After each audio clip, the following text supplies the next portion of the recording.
Hello everyone, welcome to VisualSnaps. Today we're talking about 5 cinematography hacks to improve your visuals.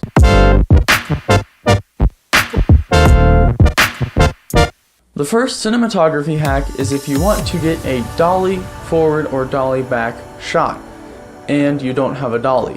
What you can do is put your camera on a tripod and shoot your scene. And when you're doing this, make sure that everything that's happening is mostly in the middle. Then when you're in post, you can use digital zoom and zoom in to simulate a dolly push. This is an easy way to get a dolly-esque shot without having to have a dolly.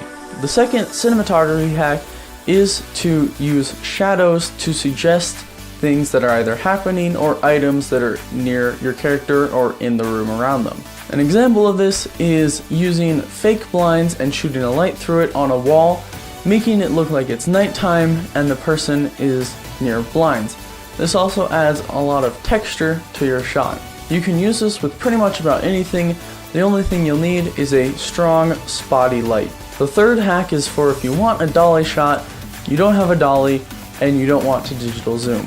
What you can use is a skateboard or longboard and put your tripod on it, and as long as you're on a smooth, flat surface, you'll get the dolly shot that you need. This is a lot less expensive than buying a dolly and gives you pretty good results for what you're paying for. If you're trying to get smooth shots and there's not a whole lot of movement in the shot, you can use slow motion. You shoot at a high frame rate and slow it down in post, and that will remove some of the shakiness and jitter as it slows it down. This is a great thing that you can use if you don't have anything that can keep your shot steady and you still need shots that are steady. The fifth cinematography hack that you can use is to experiment with colored lights. You can use this for color contrast or to add meaning to your story.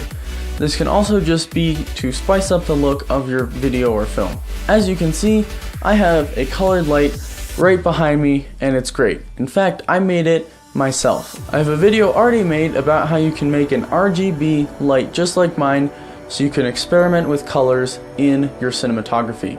I'll link it right here. Like this video if you like it. Don't forget to subscribe. If you have any questions, leave them down in the comments below and I'll be sure to answer them. Thanks for watching, and I'll see you in the next video.